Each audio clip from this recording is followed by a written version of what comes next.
Kənd həyatının bəzən ləzzəti var, bəzən də çətin işlər var.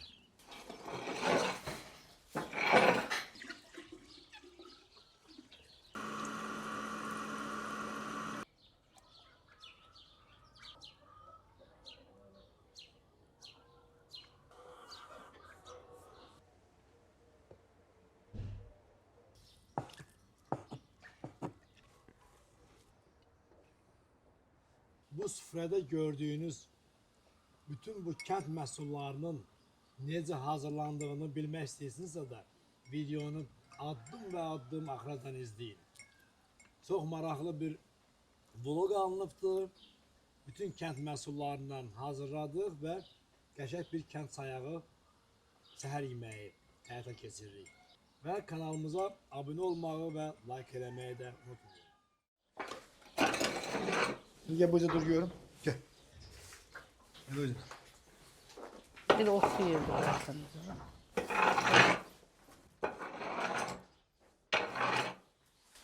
Burada dur. Duruyorum hocam. Kaç. Burada dur. Kaçma ya bu.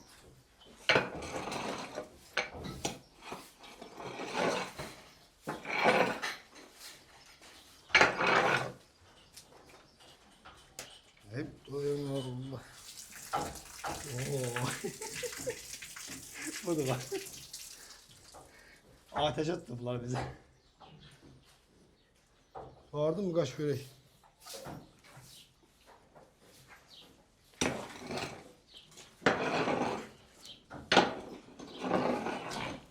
Bir çox izləyicilərimiz sual verir ki, o südü qatığı harda alarsınız, o ferma hardadır? O fermanın yəsidir, Salih qardaşdır. Çok sağ ol. Allah razı olsun. Hər dəfə fermasına icazə verir, gəlirik, burada çəkiliş edirik. Əgər süd almaq istəsəz, təmiz süd, qatıq, qaymaq, hər şeydə. Ekranda nömrəsini qoyuram, zəng gedib əlaqə saxlaya bilərsiniz. Bax, bu Kürdəxanı, Pirşağı, ondan sonra Sabunçu tərəflərdən. Çok sağ ol.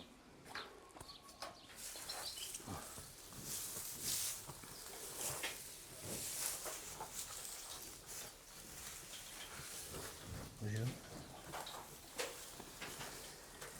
Bu saniye. Bu saniye. Bu saniye.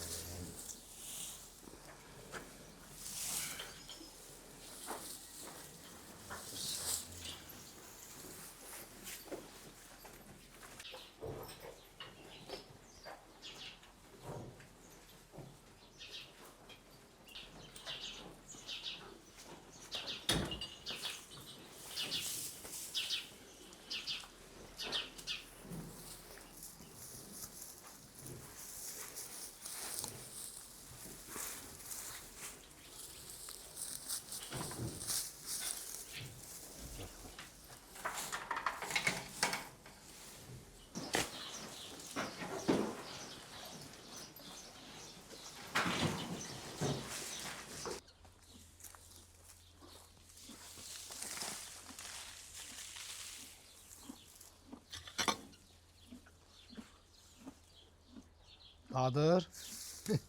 Korsa korsa ter yiyin.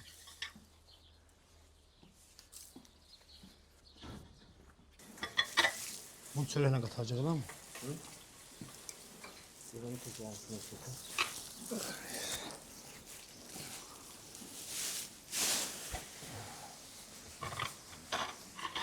Buna da.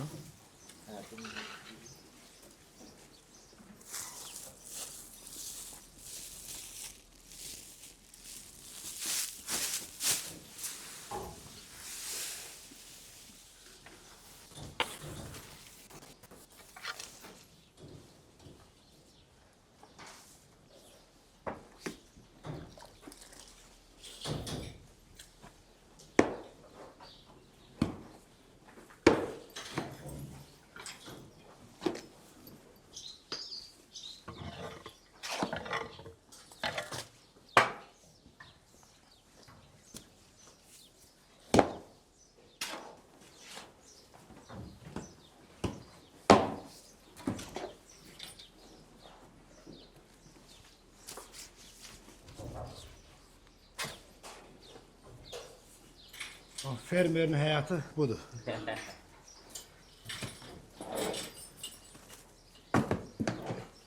Bu bəs eləyirəm mi bu oyunu? Hə, bu məsələdir. Bunu qatın. İndi onu vermənə Doldurup vermek lazım. Ha doldurum. yox, yox, sən burada buranı da qatan.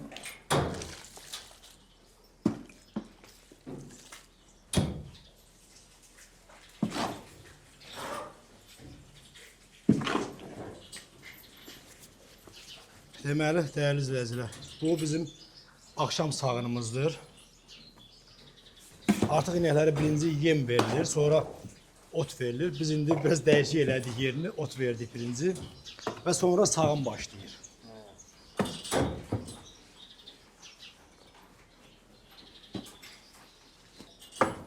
Hər şeyin bir yolu vardı.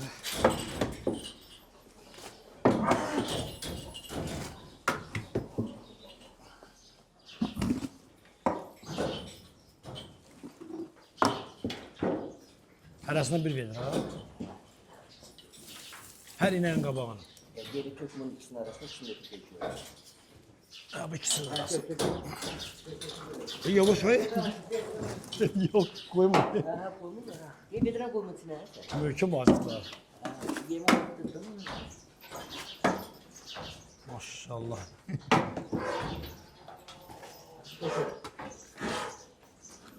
Ya Allah. Git. Ha, baba dur. Dayan. Koyun buraya. Hadi lafa. Axırıncı bir verir oldu dersə. Ha getirdim sağ da getirdim. Ben gözle.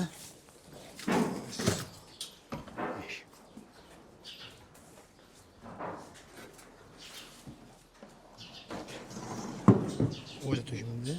Yok ya.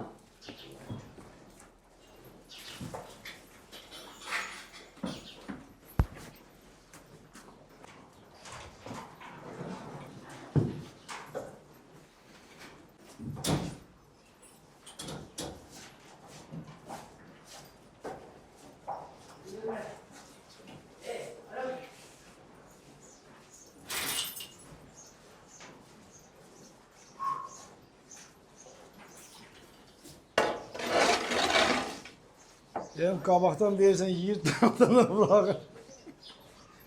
Ferm olmağı belədir bax. Yəni heç nə asan başa gəlmir. Oradan yeyir, buradan təmizləməlisən.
Çip.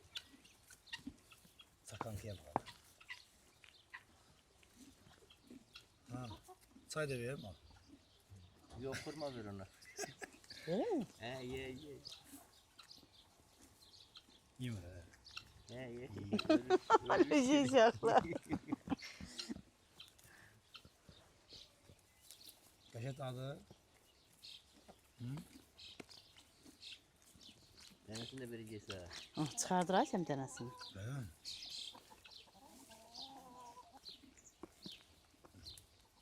Et değil.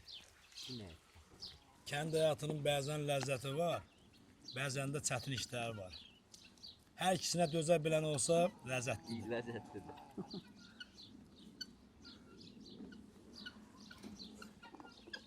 Əziyyəti böyükdür, amma rahatlığı o hər şeydən kənarlaşmağı da əladır.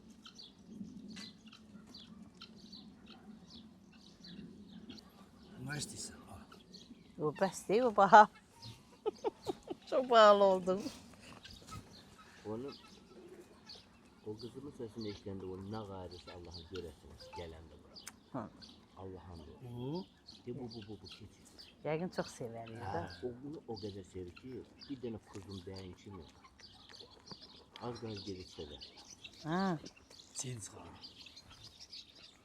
Gərək südü də qəşəng verəsən, indi. 2 dənə xurma yeyirsən.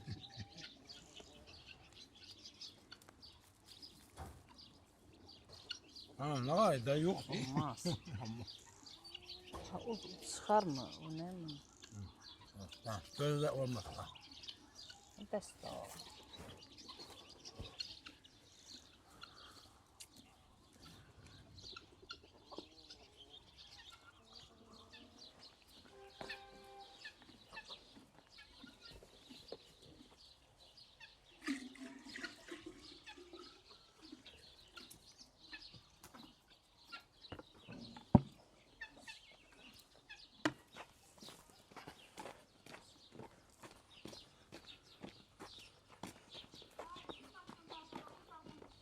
Hay?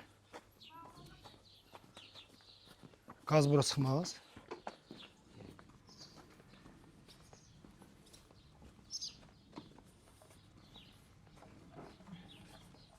Yavaş yavaş yavaş.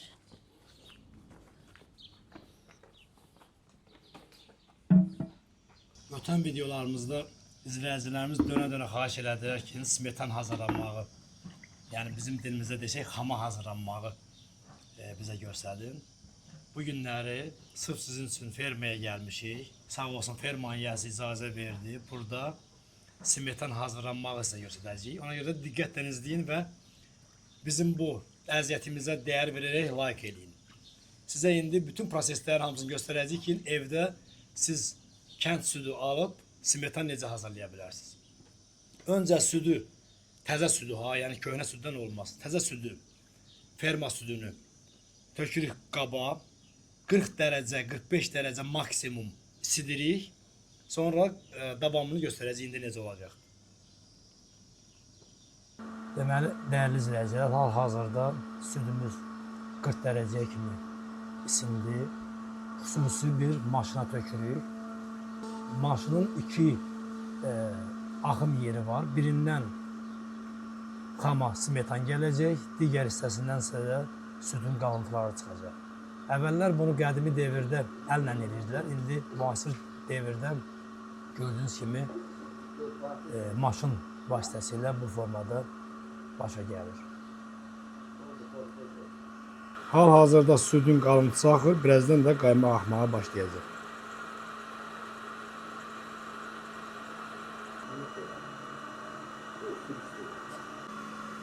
Gördüğünüz kimi artıq qaymaq axmağa başladı.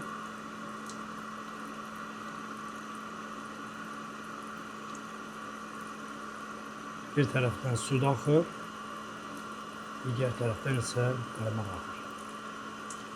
Bu əsl kənd smetanıdır.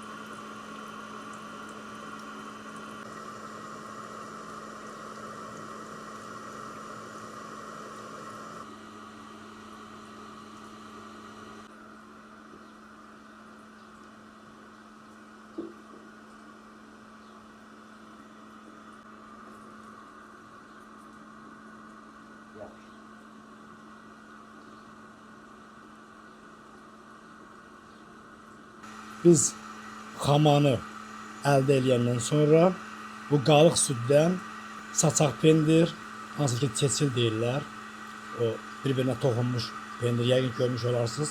Türklərin dil pendiri hər bir formasını göstərəcək. Ən əsası da mozzarella. Yəni o xaricilərin, səhv etmirəmsə də italyanların mozzarella pendirini göstərəcək və onun bir başqa üsulunu fikirləşmişik biz. O üsulu sizə təqdim edəcəyik. Və bu bütün kənd məhsullarının hamısından bir qəşəng səhər yeməyi hazırlayacağıq. Həm sizə resept göstəririk, həm də ki bu kənd həyatının maraqlı anlarını təqdim edirik. Dostlarınızla paylaşın ki, onlar da bu kanalı görsünlər və bizə dəstək olsunlar. Ki biz də sizə bundan da maraqlı videolar çəkək. Dadına baxın deyirəm ha.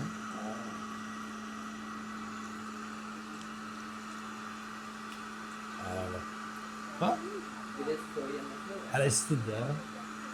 Kəlbəcər göyündə.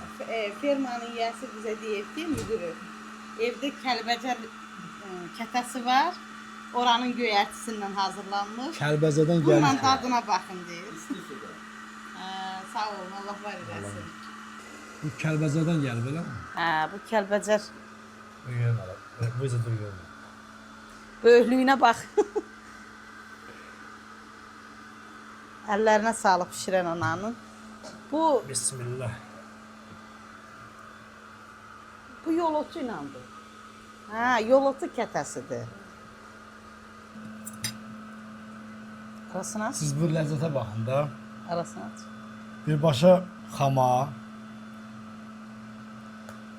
Kəlbəzərdən gəlmiş göyərti.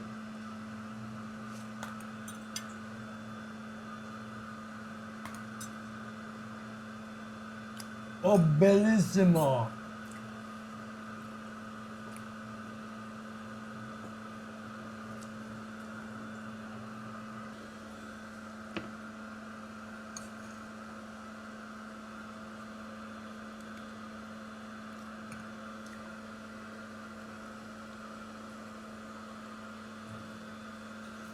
Artıq yekunlaşdı. 100 litr süddən 6 kiloqram xama çıxdı. Hal-hazırda seçil pendirimizi hazırlayacağıq. Seçil pendiri hazırlamaq üçün bizə ya alma sirkəsi, ya üzüm sirkəsi lazımdır. Əslində 9% olmalı. 9% biz tapmadığımız üçün 4% ya da 5%lik belə şüşələr var. Ağ rəngində tapsaq daha yaxşıdır. Çünki pendirin rəngini dəyişməsin deyə. Öncə südü az-az isiləcəyik. Südün temperaturu olmalıdır 45-50 dərəcə. Yəni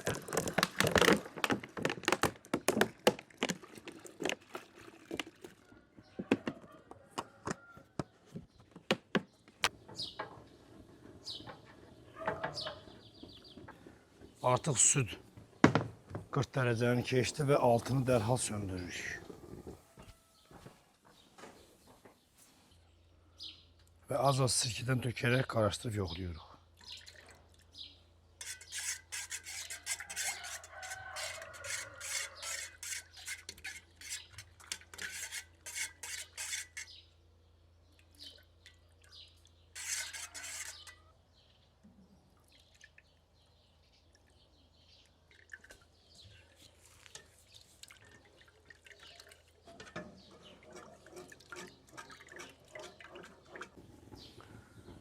Baxın, test elədik. Bəzən sirkə yaxşı olmayanda yaxşı parçalamır südü. Digər sirkə isə yaxşı parçaladı. Baxın, şor kimi olur belə. Ona görə də mütləq test eləmək lazımdır. Amma su isinən kimi qayıtı toplandı. Bu formada məhlulumuzu alandan sonra bu suyu ən azından 90 dərəcə qızdırırıq. Atırıq bu hazır pendirimizi qaynar suyun içinə və başlayırıq qızdırmağa. Bir-iki dəfə əlimizlə belə yoğururuq. Bir də atırıq suya.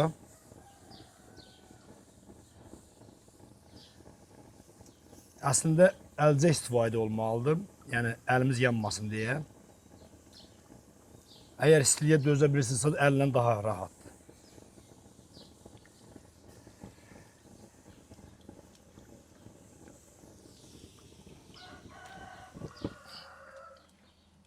Sonra ortasından belə bir halqa açırıq. Bu formada.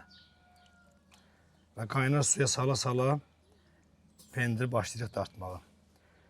Pendirin hazır olmağını bundan bilə bilərik ki, dartırıq, uzanır. Baxın, qırılma olmamalıdır. Əgər qırılırsa, yoğurmağa davam edirik qaynar suda. Tam saqqız halına düşənə kimi. Baxın, uzanmamalıdır, qırılmamalıdır.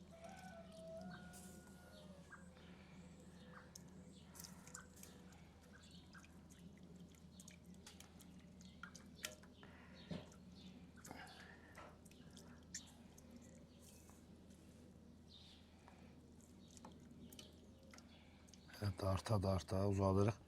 İndi sizə bu balaca prosesi göstəririk resept olmaq üçün. İndi birazdan biz o böyük südlərə başlayacağıq, tez-tez eləyəcəyik. Yəni orada artıq biz sizə izah edə bilməyəcəyik. Ona görə də bu hissələri diqqətlə baxın ki, resepti evdə də özünüz hazırlaya bilərsiniz. Hətta 2-3 litr süd də alıb evdə özünüz bunları eləyə bilərsiniz. Onun üçün tökülməz. Baxın, belə uzadandan sonra bu formada uzadırıq. Pendiri 3 hissəyə qatlayırıq. Bu başını qırırıq və başlayırıq əlimizdə toxumağa. Əslində stolun üstündə daha rahat olar. Mən sizə indi göstərmək üçün burada eləyirəm. Baxın, belə. İstədiyiniz formada naxış eləyib toxuya bilərsiniz. İstər yoğun eləyin, istər nazik eləyin. Bu şəkildə toxuyursunuz, olur saçaqlı pendir. Mən bunu göstərmək üçün elədim sizə. İndi prosesi tam görəcəksiniz. Sonra digər formamız mozarelladır. Mozarellanı bu formada baxın, yaslayırıq. Bu formada yaslayırıq. Hər dəfə qaynar suya salırıq ki, üzü sığallı olsun. Belə şarih kimi bu hissəsini bunu dombaldırıq.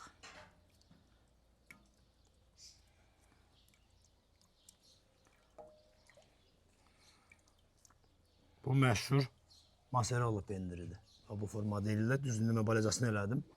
Böyük formada eləyir. Bu mozzarelladır. Sonra Türkiyənin dil pendiri. Yenə eyni qaydada pendiri baxın bu formada uzadırıq. Dil formasında. Nazik şəkili aldırırıq. Belə uzadırıq, olur dil pendiri. Yəni Türkiyədə belə bir pendir var, adına dil pendiri deyirlər. Və bu bütün proseslərin hamısını eləyəndən sonra dərhal duzlu soyuq suya salırıq ki, bərkisin, üzü şumal qalsın.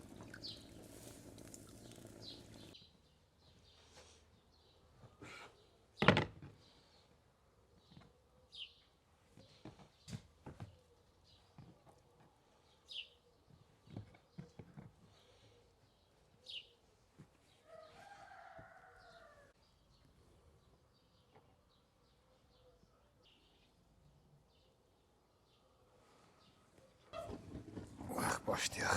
Ya Allah.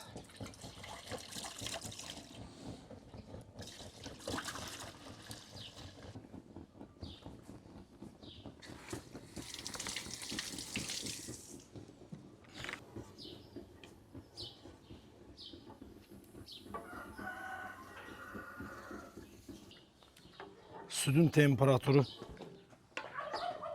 artıq 45 dərəcədir və sirkədən azad töküb yoxlayırıq. Yəni bunun qədəri yoxdur. O dərəcəyə kimi ki, süd suyundan ayrılsın.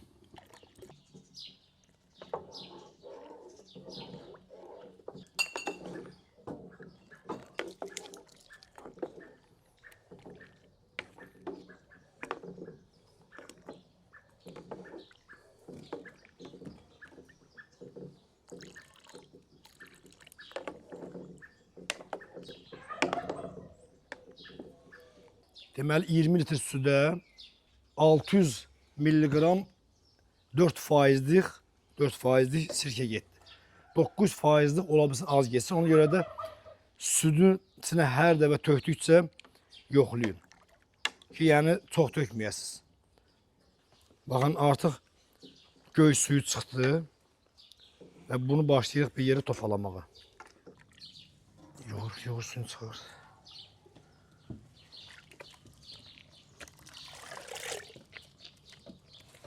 Əlini yum.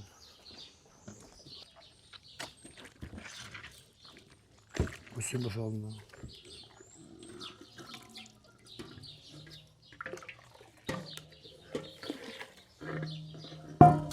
Yoğur.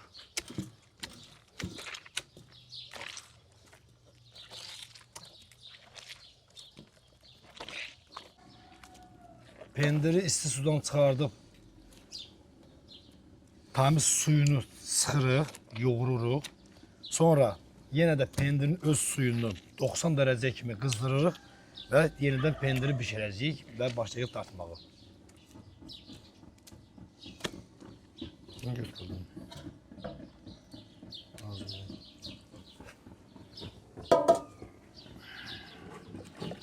Üstünü yanacaq yaxın.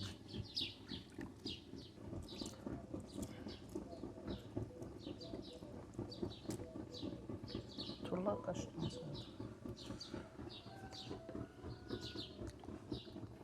O təmiz çıxarlansın. Adam əlini yandırır. O tam əriməlidir ki, şumal olsun.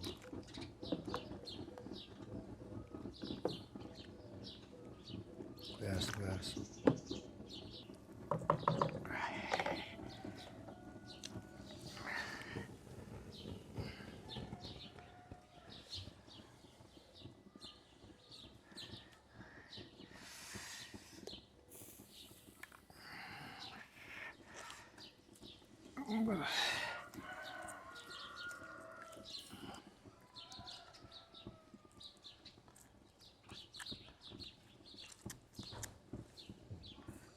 İstəyir tutuyoruz artıq. Neyse. Yeni barabardayız. Gedəcəksən belə yeni barabarda getmir daha da. Belə.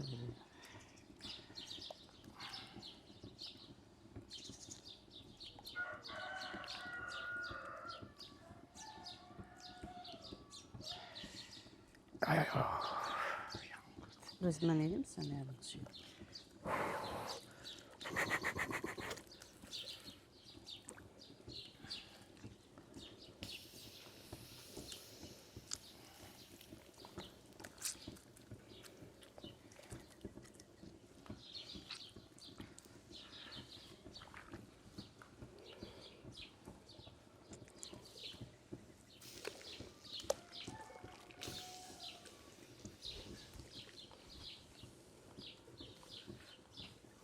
Tez eləmək lazım idi. Mavi, bura ver hocam.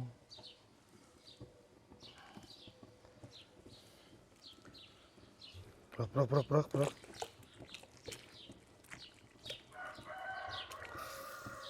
Söndür altını. Derim.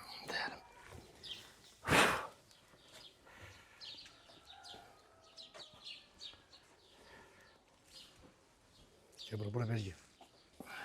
Dart. Dart uzansın. Dart əlinə yığ dart.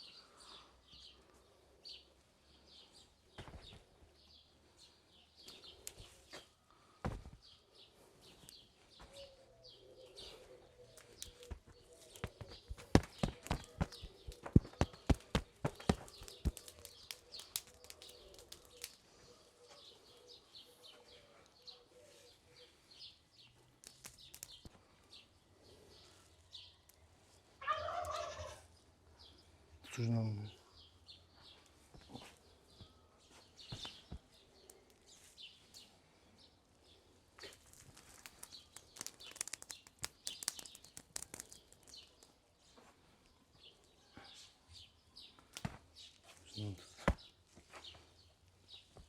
Dolaşacak şimdi.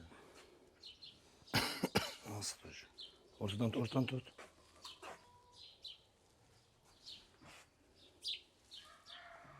Sey.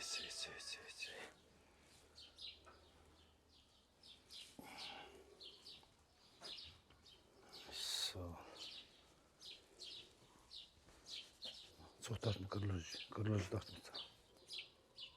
Kes. Ve derhal bunu tuzlu suya salıp soyuq suya çıxardıq.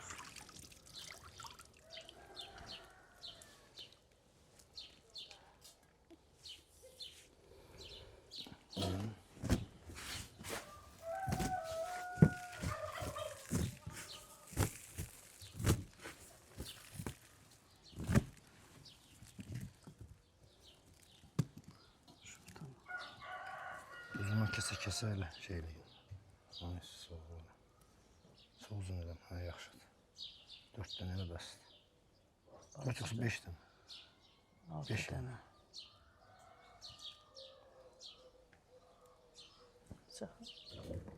Nəsin onu ki? Eyni uzunluqda eləmişsin. Mən qarım dedim toxudu. Bunu. Hə. Şimdi bunu toxum eləyək, onu dil eləyək. Boşaldım suyu.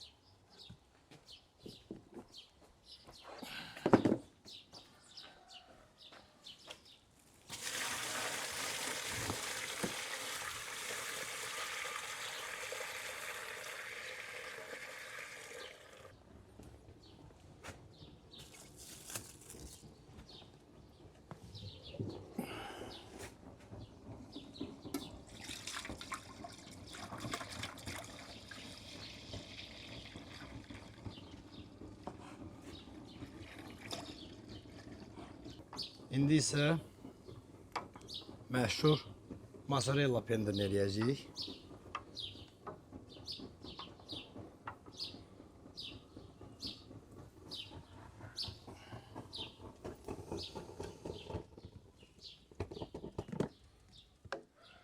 Pendirlərin sadəcə olaraq hamısının adları fərqlidir, dəyərli izləyicilər. Hazırlanma qaydası hamısı eynidir. Sadəcə olaraq şəkil vermək fərqlidir. Amma bunlardan fərqli olaraq bir dənə mozzarella pendiri, əsl mozzarella pendiri camış südündən hazırlanmalıdır.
Dəyərli izləyicilərim, növbəti pendirimiz isə Türkiyənin məşhur dil pendiridir. Biraz da formalı pendirlər eləməyə çalışacağım. Bu dəfəki sirkəmiz üzüm sirkəsidir, rənglidir, qara üzüm.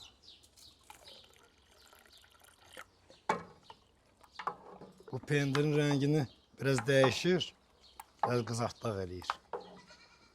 Amma siz bazardıqca şəffaf rəngli sirkə tapın və 9%. Ən yaxşısı 9%'dir.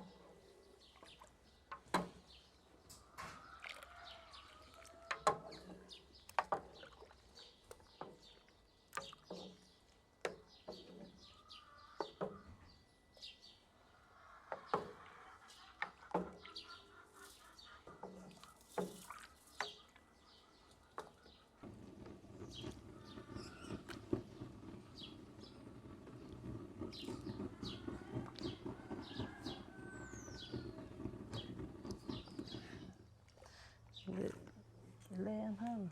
Et yok onun leğen. Görüyor musun? Şey yok. Eleme görüm. Tel pendir oldu. Arvadın tel pendiri var.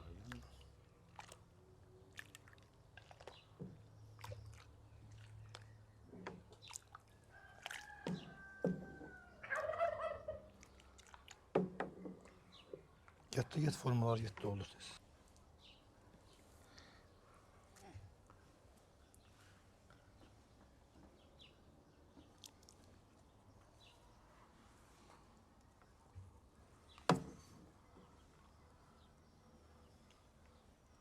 Bu ara uzun oldu.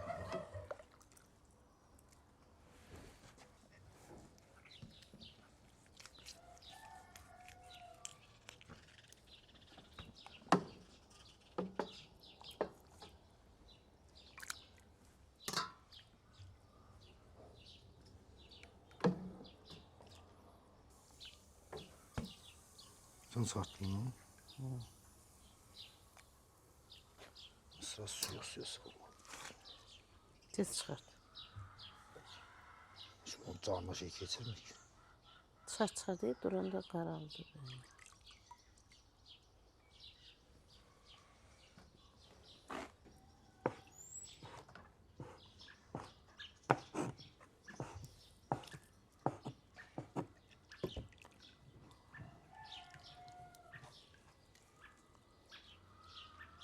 O şey elədik mi?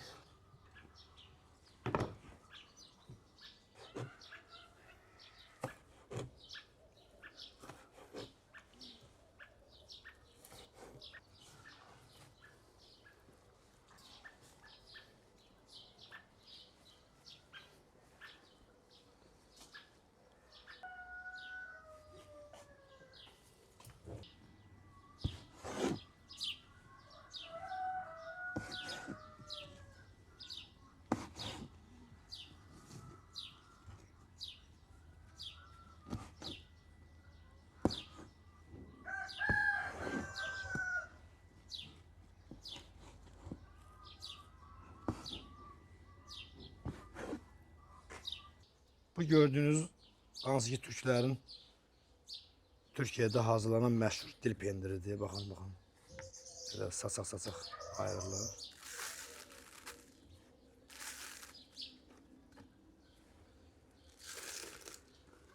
Onu da özümüz formalara töktük.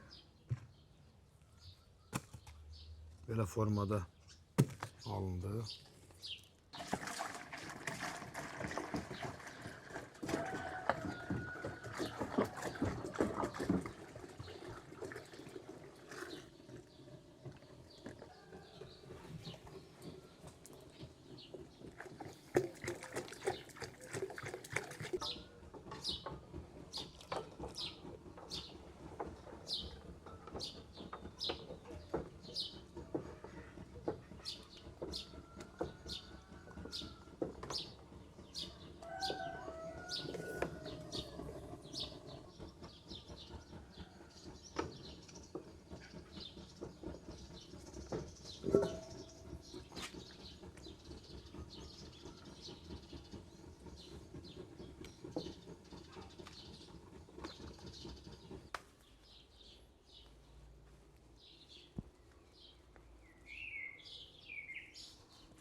Yavaş açsın.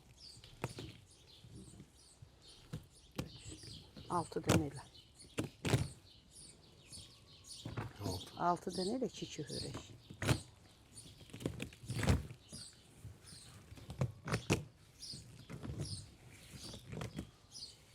Kesin mi? Hörək axırda kəsək mi? Ne oldu? Sən saxla, mən hörüm. Oradan kes onda. Yox, sən saxla. Hara kimi gedəcək, hörəcək. Bəs saxla.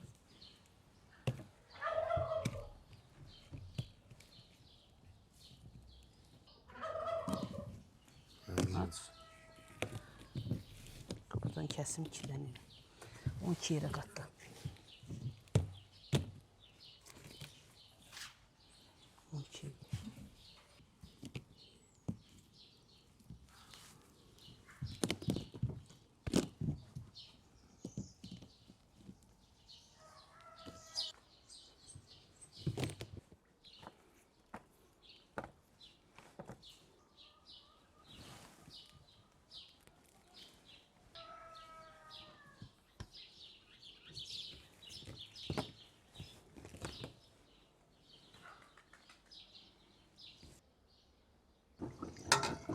Tez kal. Nereden? Qal.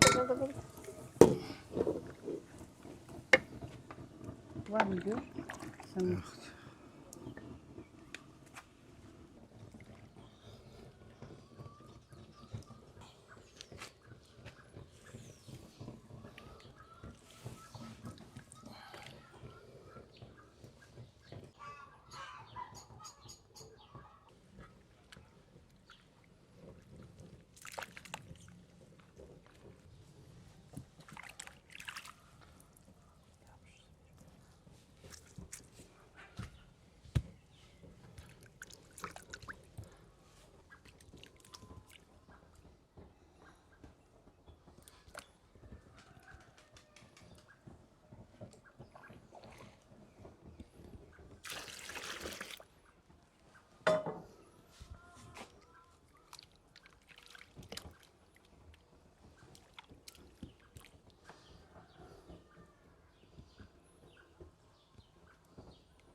Ve suya atırıq, soyduruq. Sonra da duzlayacağıq.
Dart. Dart biraz. Tart mı? Kırılacak tart mı? Kırılmaz. Yok kalın olacak böyle yaxşı dedi. Yok. Şey get. Centrovka lan.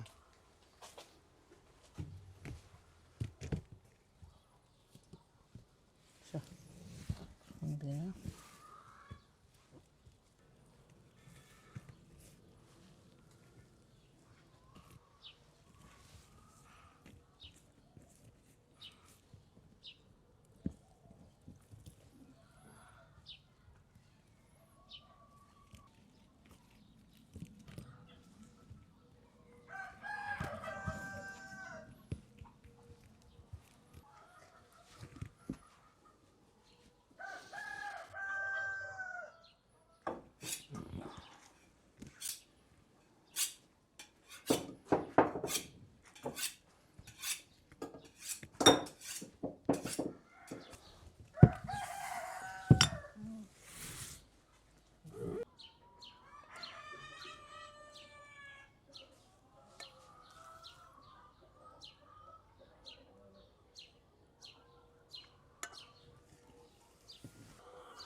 100 litr süddən 7 litr yarım təmiz xama çıxdı. Smetan. Arasa da 12-13 kiloya yaxında saçaq pendirimiz çıxdı. Bunda bax belə hördüm.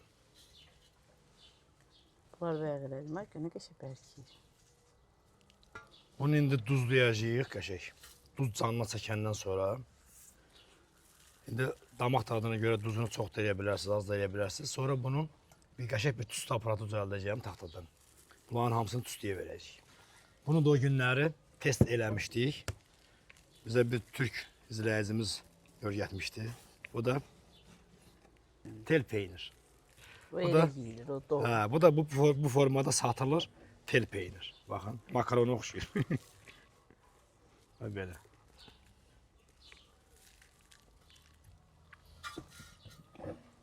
Bellissimo. Bir çox izləyicilərimiz deyirlər ki, bu kənd məhsullarınızdan satırsınız. Hələ ki yox.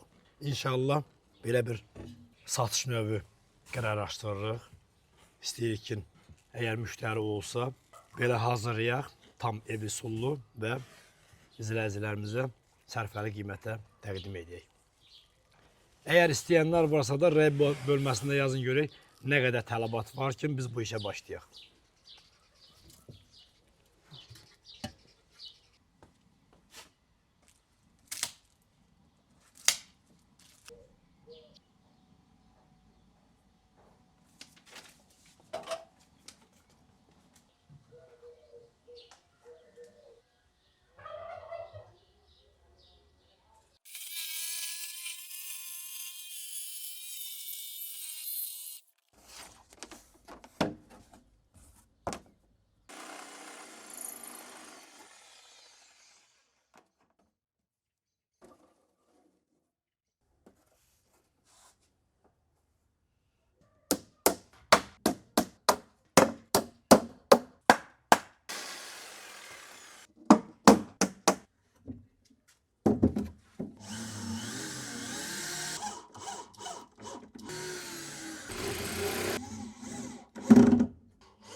Aprika burada yanır.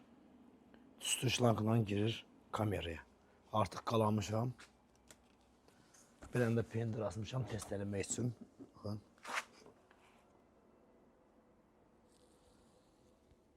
O şlankdan tüstü çıxır. Belə bir şkafdır. Şkafın da bildiyiniz kimi hər tərəfini 2 qat apşifka elədik. Yəni çər tərəfindən dik vurduq, çöl tərəfindən taxta, ortasına stiklabat qoyduq ki, istinin qazıtmasın. Burada 2 dənə kultivatorumuz var. Bu tüstünü üfürmək üçündür. Tüstü prosesi qurtarandan sonra bunu söndürürük, bunu yandırırıq. Aşağı tərəfdə olan ventilator küləyi üfürür və buradan çıxardır. Yəni bu havalandırmadır. Yəni birbaşa o pendiri, istər əti, nə olsun onu birbaşa yemək olmaz. Bunu dincəlməyə qoymalıyıq, havalandırmalıyıq.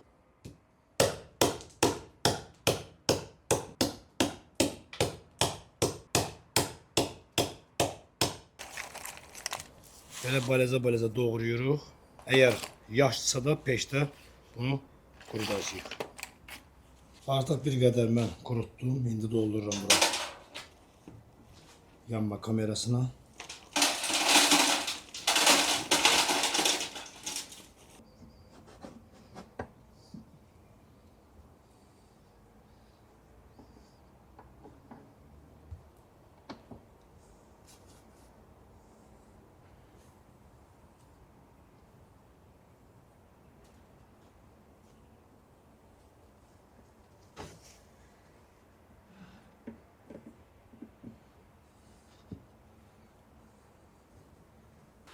Böyle yığandan sonra artık kapağımızı bağlayırıq.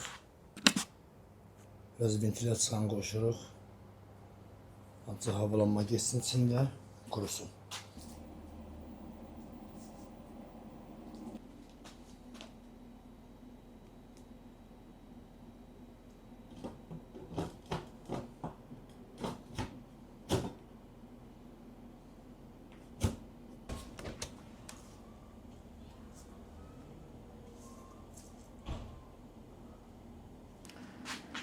Artıq 15 dəqiqə keçib və qapağı açıb sizə göstərmək istəyirəm.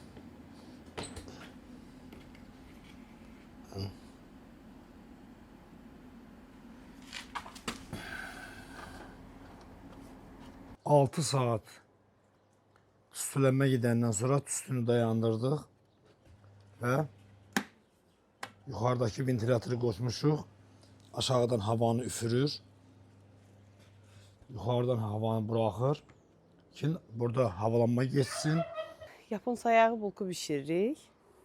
Bunu hazırlamaq üçün bizə lazımdır yarım stəkan süd, 3 xörək qaşığı qatlaşdırılmış süd, 1 ədəd yumurta, 28 qram kərə yağı, 1 çay qaşığı maya, 1 çimdik duz.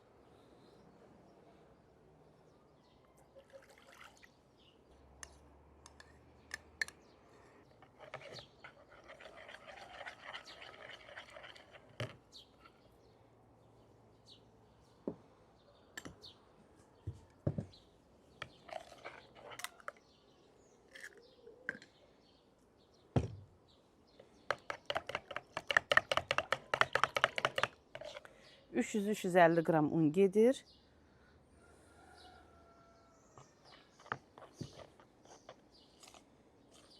Mən sizə bir porsiyanın reseptini dedim.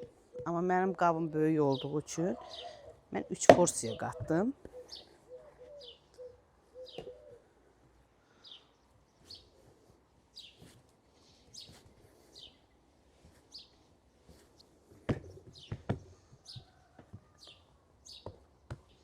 Xəmiri biraz qatdıqdan sonra yağı aralarına yaxırıq bax belə.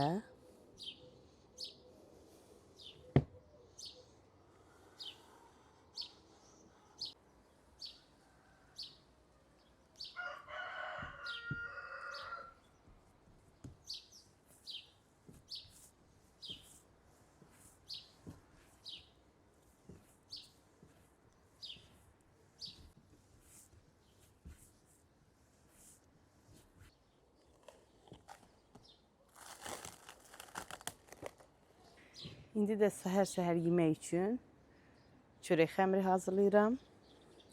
Yarım litr süd gedir. Yarım stəkan duru yağ.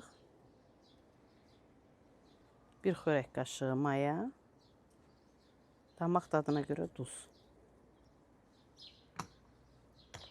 Aparana qədər un əlavə edirik. Yumşaq, ələ yapışmayan xəmir eləməliyik.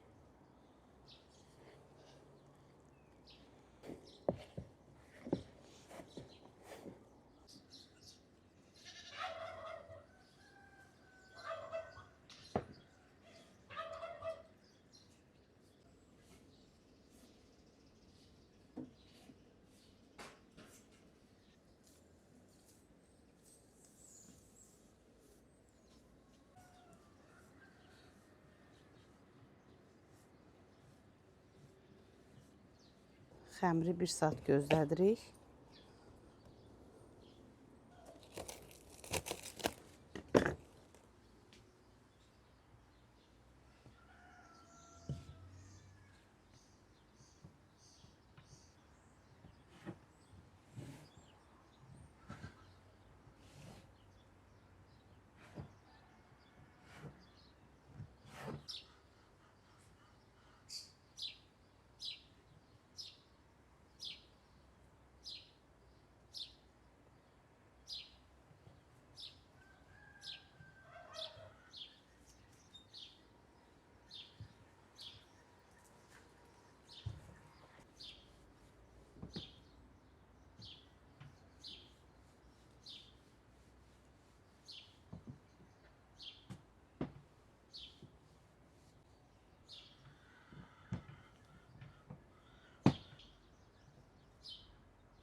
Gündələrimiz özünə gələnə kimi saxlayırıq.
Değerli dostlar, bu saçak pendirinin tuza koyulmuşudur.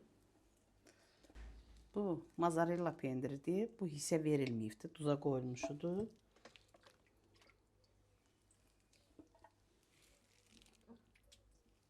Bu meşhur camış pendirimiz. Bu da keçi pendiri. Bu da inek pendirimiz.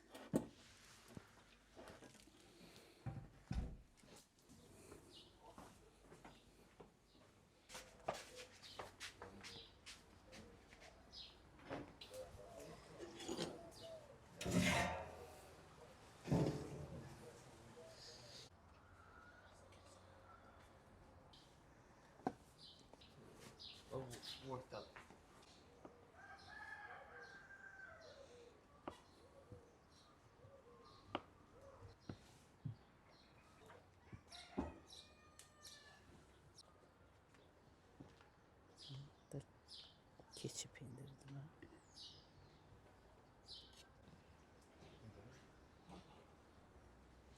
Bak bu da mozzarella pendiridir. Bilirsiniz bu biraz bərk olur.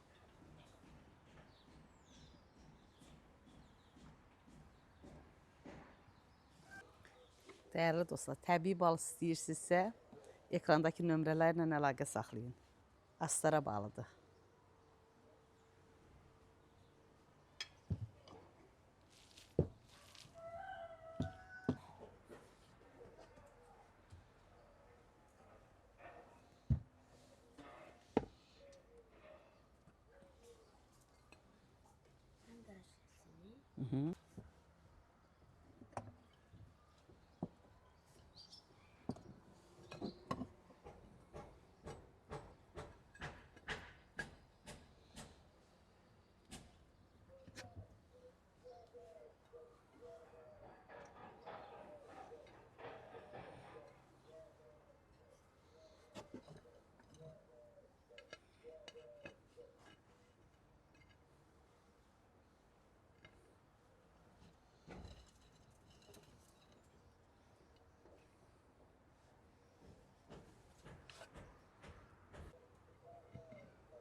Değerli dostlar, bu da xamamız. Gör nə gözəldir. Həqiqətən də dadı da möhtəşəmdir.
Verek ver.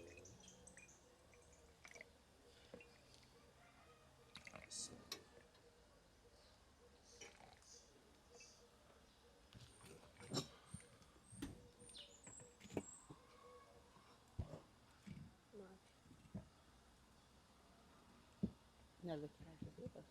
Bulandan neresi?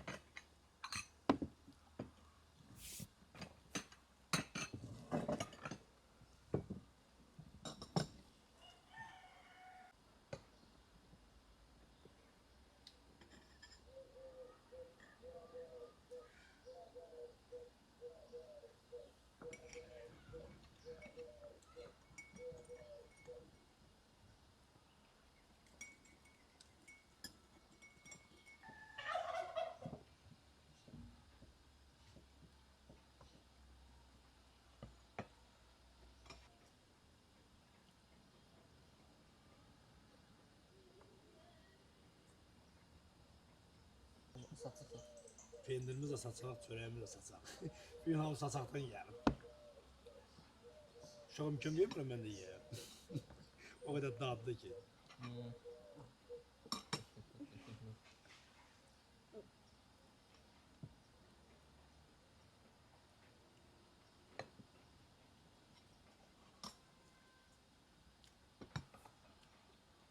Keçi pendirini böyle koyursan, onun üstünden camış kamasını katırsan böyle. Çörek yiysen onu da kuyunu yiysen. Döndürü var. Çok katlaştırmış sütten çok güzel malık olur. Buku olurmuş. Çok tatlıdır.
Deməli, dəyərli izləyicilər, baxın, üzümləri calayırıq. Bir dənə buradan böyük bir yoğun tənək budağı gəlir. Bura 3 dənə kişmiş caladıq. Baxın, 1, 2, bu da 3. Bu kişmiş qelyadordur. Şəklini sizə təqdim edəcəm. Ukrayna sortudur ekranda.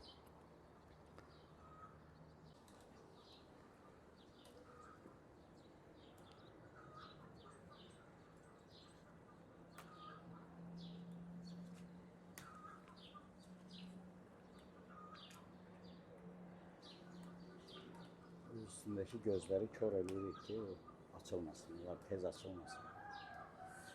Eğer üzüm calağı istəsəniz, Baxsaqqalın nömrəsini yazacağım ekrana. Yalnız Azərbaycandan izləyən izləyicilər çağırıb üzümlərini calatdıra bilərlər bu formada. Hətta vaxtında gəlib qulluq da edə bilir.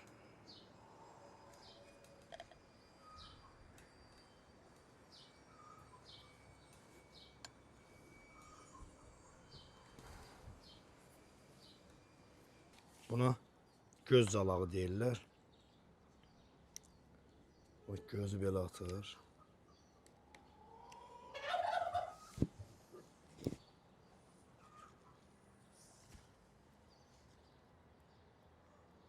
Kəsdiyi gözü şirin suya salır. Bir stəkan suya, bir çay qaşığı şəkər töküb qarışdırırıq soyuq suya.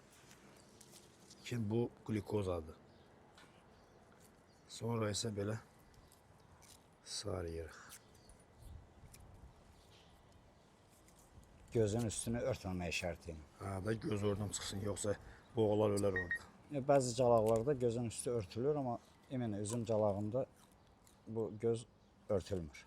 Ay, sağ ol. Ən yüksək tutma faizi olan calağın əlidir bu. Bunu da sadəcə fiksasiya edirik ki, o şey açılmasın, streç açılmasın. Stres açılmaz, isti bulaşmaz.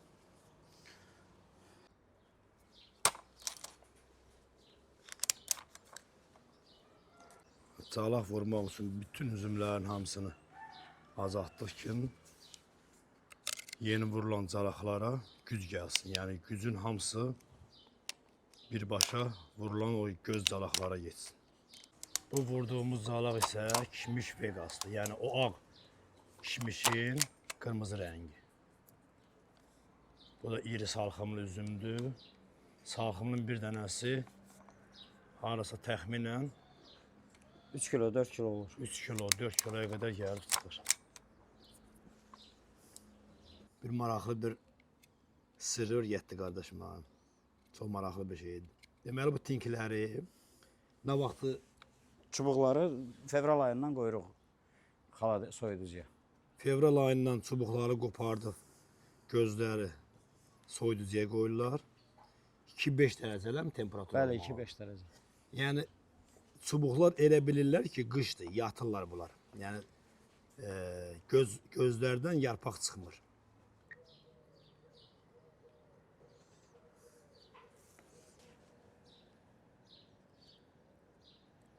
Bu nə sortu idi? Flagman. Flagman.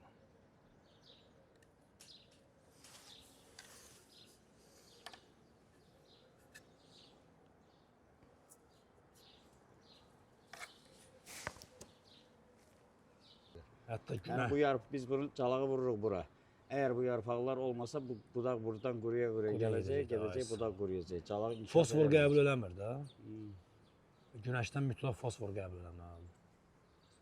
Bəli, dəyərli izləyicilər, bir də izah edirəm. O gördüyünüz bu bir butaq, 2 butaq, 3 butaq ağ kişmişdir. Şəklini ekranda görürsünüz. Sonra gəldik burada 3 dənə butaq da bunlardır. Bu da qırmızı kişmişdir. Adı yadımdan çıxdı bunun. Qırmızı Kişmiş veles. kişmiş velesdir. Şəklini ekrana qoyuram. O ise bu da bir tane oldu lan bu. 2 dənə. O ilə son 2. 2 dənə budur, 2 dənə də var. Ha bu Bunlar iki 2 tane. 2-dirlər. Bu iki tane de oldu. Kişmiş veləsidir bu. Bu 2 dənə, o axırıncı 2 dənə də flaqman sortu. Ha bu ikisi de flagman sortu. Bunu da ekrana koyarım şeklini.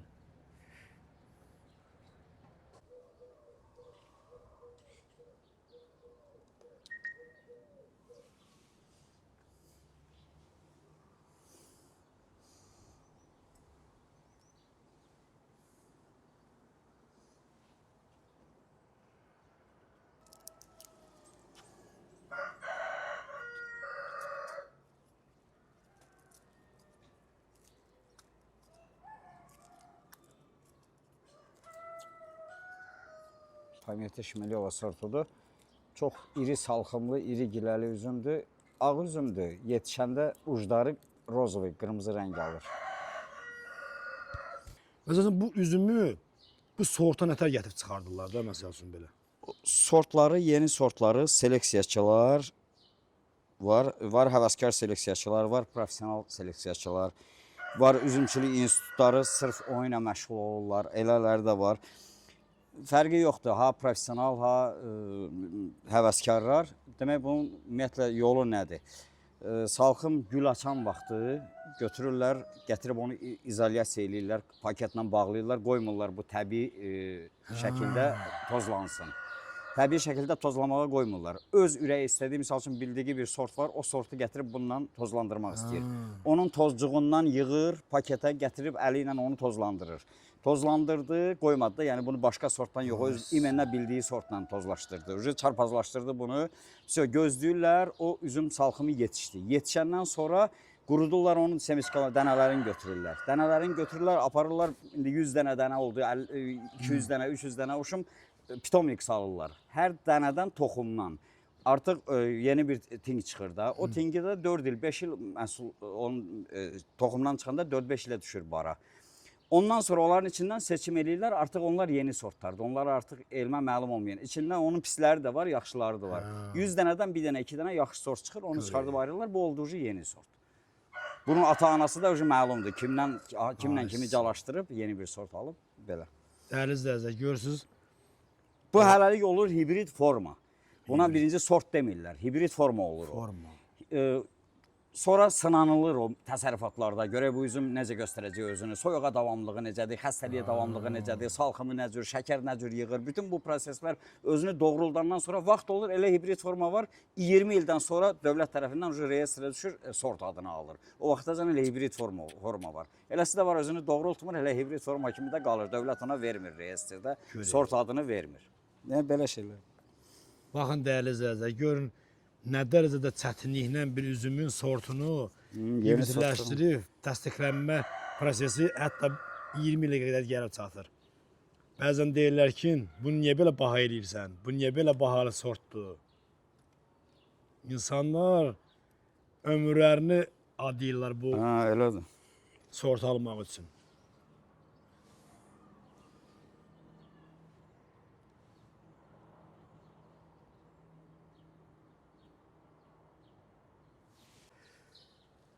İndi isə 2 dənə bu butağa Pamit Uchitela, yəni ki, müəllimin xatirəsinə adlı üzümü calayacağıq. İnşallah ki, gələn bu vaxtı bu üzümlər hamısı yaxşı bar verər. Hətta onu qeyd edeyim ki, dəyərli izləyicilər, bu hibrid sortların hamısı tez bar verən, yəni qışı gözləmirsiniz artıq. Biz bu sortları biz əsasən ki Ukraynadan gətiririk. Baxma, dünyanın hansı yerindən olan sort olursa olsun, yəni ən çox dediyim kimi maraq son illərdə Ukraynada olduğuna görə bunlar çubuqları, materialları, tingləri oradan daha rahat tapdığımıza görə Ukraynadan gətiririk. Ukraynada da qış tez düşür. Yəni onlara gec yetişən üzümlər, onlar çox maraqlı deyirlər. Onlar gec yetişən üzümlərə maraq göstərmirlər. Sentyabrdan o yana orada şaxtalar düşdüyünə görə, ona görə onlar çalışırlar ki, mümkün qədər tez və ən tez yetişən ultra ranni sortlara üstünlük verirlər. O da gəlir çıxır, Azərbaycan iqlimi daha isti olduğu üçün Bu sortlar Ukraynada əgər sentyabrda yetişirsə, yaxud avqustda yetişirsə, artıq iyulun 20-sindən Azərbaycanda başlayır yetişməyə bu sortlar. Daha bir 20 gün, hardasa bir ay fərq verir. Так что это все, то, что мы сделали прививки, все эти ранний сорт. Смело можно найти таких сортов и сделать прививки у себя дома, в России, в Украине, не знаю, кто нас смотрит из холодных странах. 3 dənə vuracağım, üçünə də. Məşhur avatar kişmiş. Deməli, bu gördüyünüz bu 3 dənə butağa da məşhur avatar kişmişi salağı vururuq. Qara 5 sm uzunluğunda olan kişmişdir. Qara 5 sm uzunluğunda olan kişmişdi. Ekranda qoyuram şəklinə baxın. Avatar, Halloween, bir de bunun ağı var. Avatar qarasıdır, bu qırmızısıdır, kişmişdir, o da 5 Bu da avatar gedir. 5 sant. Yox. Bunun adı Halloween'dir. Kişmiş Halloween. Halloween'dir. Amma bu da onun kimi də 5 sm uzunluğunda kişmişlərdir. Avatar qarası idi, bu qırmızısıdır. Bir də indi ağın vuracaq lambarcini, o da onun ağıdır. Onlar 3 bacı deyirlər onlara da. Üçü də 5 sm uzunluğunda kişmiş. O boyda kişmiş biz görməmişdik. Bir stəkan sudur, soyuq su. İçinə bir qaşıq şəkər atılıb. Gözləri bu formada. Baxın. Bu formada qışdan soyuducuda saxlanmış gözləri atıq həmən o şəkərli suyun içinə. Calaqdan bir gün əvvəl isladılır yaxşıca. Hə, calaqdan bir gün əvvəl də istadıbdır, qardaş. Buradan gözü qoymaq üçün yer açırıq. Baxın bu formada.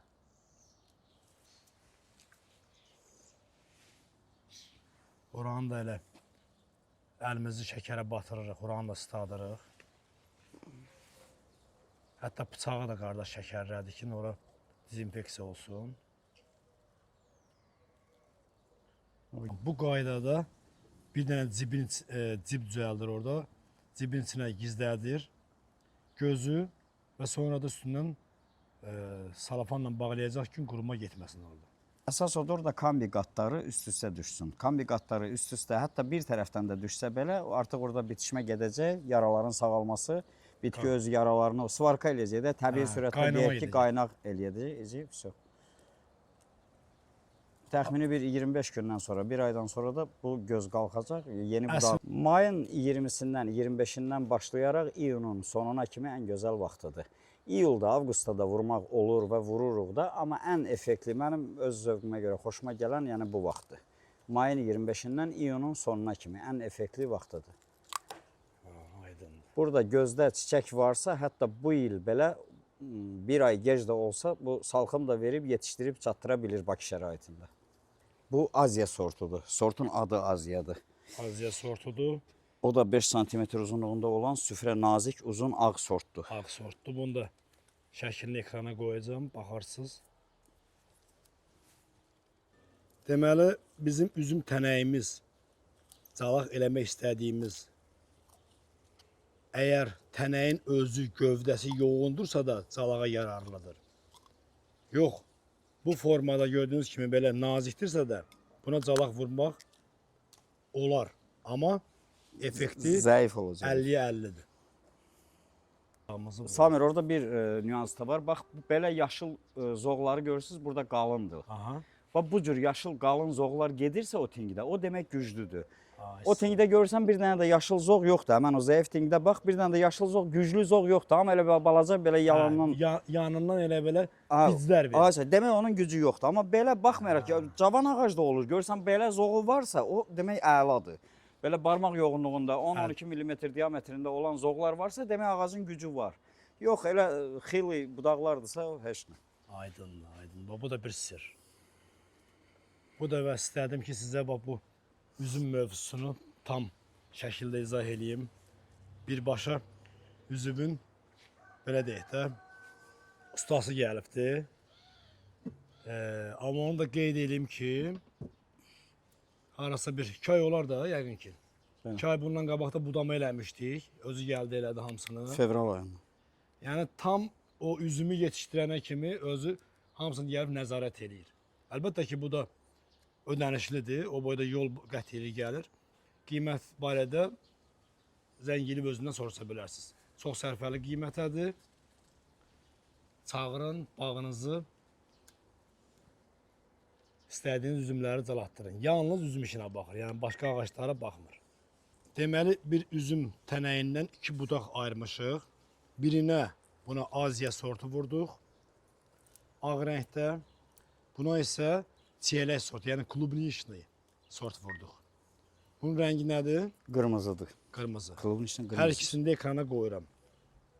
Deməli, bu calaqları calayandan sonra şatodökələ caladım, bu yetişəcək. Qardaş, indi mənə izah eləyəcəkdir. Nə eləmək lazımdır? Tam bu dənə butağın özündə izah elə. Mən də yadımda qalır. Demək, calaqdan təxmini bir həftə, 10 gün sonra artıq başlayacaq bu. Biz gözləri burada kör eləmişik. Diblərdə olan, yarpaq diblərində olan gözləri. Amma onlar bir həftədən sonra burada yatmış gözlər var. Hər bir gözdə 7 dənə yatmış göz olur bunun içində. Yəni o biz gözümüzə görsənməsə belə oradan oyanıb qalxacaq müəyyən bir müddətdən sonra. Ki bütün biz onları vaxtı-vaxtında, yəni hər həftə, hər 5 gündən bir nəzarət edirik. Buradan nə çıxsa yeni yaşıl zoğlar, gövdədə də çıxa bilər, burada da çıxa bilər. Calaqdan başqa harda nə çıxsa onu dırnağımızla sındırırıq ki, bütün güc getsin, gözə göz oyansın. Göz oyanandan sonra artıq gözə yol veririk. Yol ki, yəni qalxdı, bağlayırıq məftiləmi, ipəmi ki, külək qırmasın, uzadırıq, gedir. Və ilin sonuna kimi bu proses davam eləyir. Artıq budama mövsümündə artıq bizim həmən o uzanmış budağımız olur bizim gələn ilin bar zoğu. Ondan sonra budama vaxtı qalan artıqların hamısını kəsirik, buduyuruq, həmən zoğları saxlayırıq gələn ilə bara və düşür. İndi bir sual da verim. Buyur. Deyək ki, bu artıq bir aydan sonra, yəni bir aya tutur da təxminən. Bir aydan sonra artıq bu qalxdı, biz bağladıq bunu, onun yarpağına heç nəyə dəymirik. Bəli.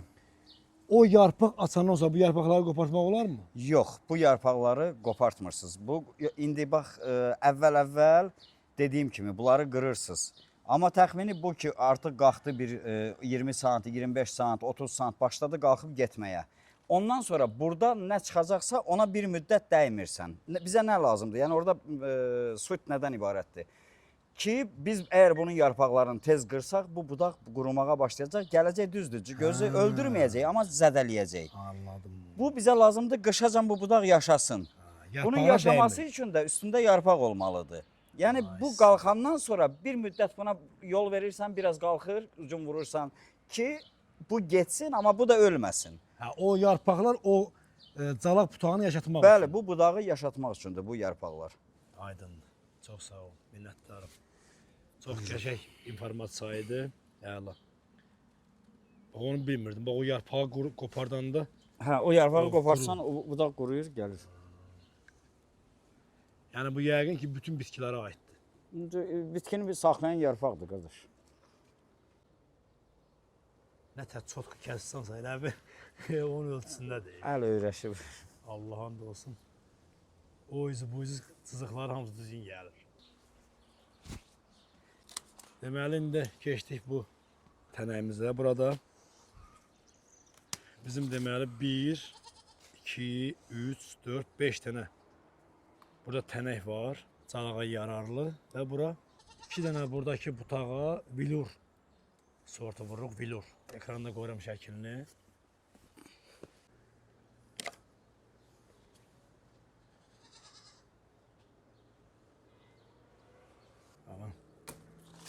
Acımadan bütün butaqların hamısını sındırmalıyıq. Bizə lazım olan butaqları sağlamalıyıq.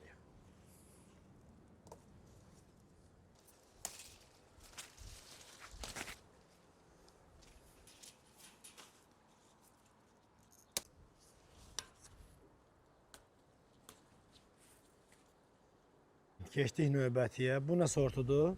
Zarnitsa sortu. Zarnitsa. Rəng nədir? Ağ üzümdür. Bu ən azı ağ şanı qədər şəkər yığır. Yəni bal kimi olur, yemək olmur, boğazı yandırır. O da o qədər dərəcədə. Amma ağ şanının olan kaprizləri bunun heç birisi bunda yoxdur. Salxım böyükdür, giləsi ağşanıdan daha böyükdür. Tozlanma ilə bağlı heç bir problemi yoxdur. Yəni çox gözəl bir sortdur. Zarina. Zarina eləmi? Zarnitsa. Zarnitsa. Hı -hı. Ekrana qoyuram şəklini Zarnitsa.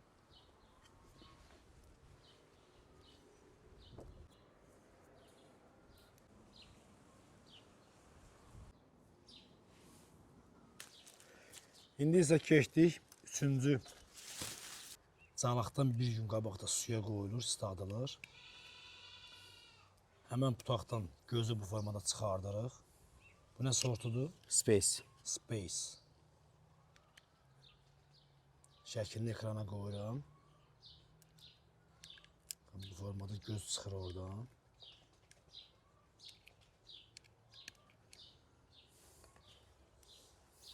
Əssalam. Atılır şirin suyun içine. Şirin çay.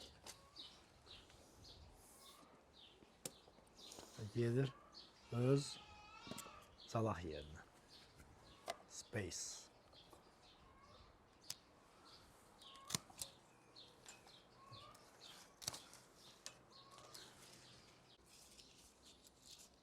Kəsəndən sonra baxın gözlə bu formada yer qalmalıdır.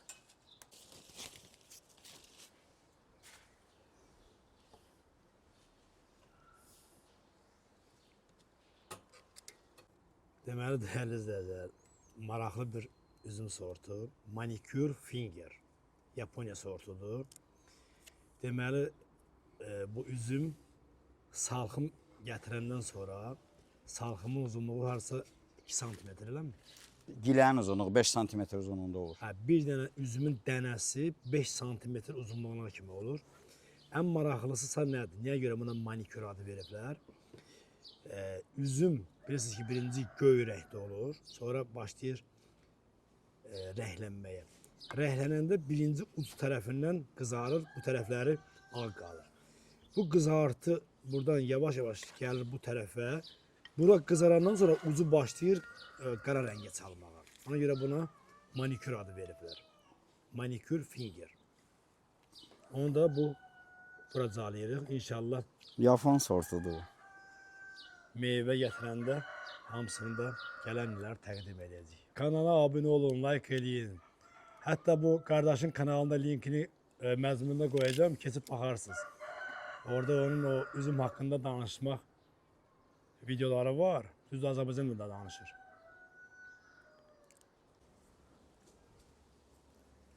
İzləyicilər, calıya gəldik, çatdıq sonuna.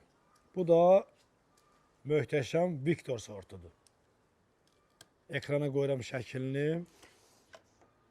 Çox məhsuldar sortdur. Bu sort həm giləsi, həm salxımı iridir. Bunlar Preobrazheniyadır, Yuliyandır. Bu sortlarından bunlar eynidir. Troika Kraynova deyirlər. Kraynovun üçəmləri deyirlər bunlara. O qədər məhsuldardır ki, demək əsas məhsulunu bunun avqustda dərib yeyirsən, qar yağana kimi üstündə ikinci, üçüncü, dördüncü məhsul part verir. Taş soyuqlar düşür, ondan sonra da o da qalır üstündə. Elə kakraz bu laf qəşəng yerə düşdü. Bizim bu çəkiliş yerinə düşdü. Qar yağana kimi bunun üstündə üzüm olur. Hə, dəyərli bağ sevərlər, bugünkü bu bağ haqqında məlumat, üzüm calağı da belə sona çatdı. İnşallah meyvə gətirəndə görüşənədək. Kanala abunə olmağı, like eləməyi unutmayın.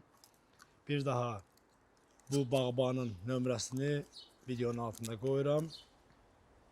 Kimə lazım olsa rayonların istənilən yerinə tink göndərə bilir. Çubuq göndərə bilir calaq üçün, köklü tink göndərə bilir. Bakı ərazisinə də özü gəlib calaya bilir. Sağ olun, özünüzə yaxşı baxın.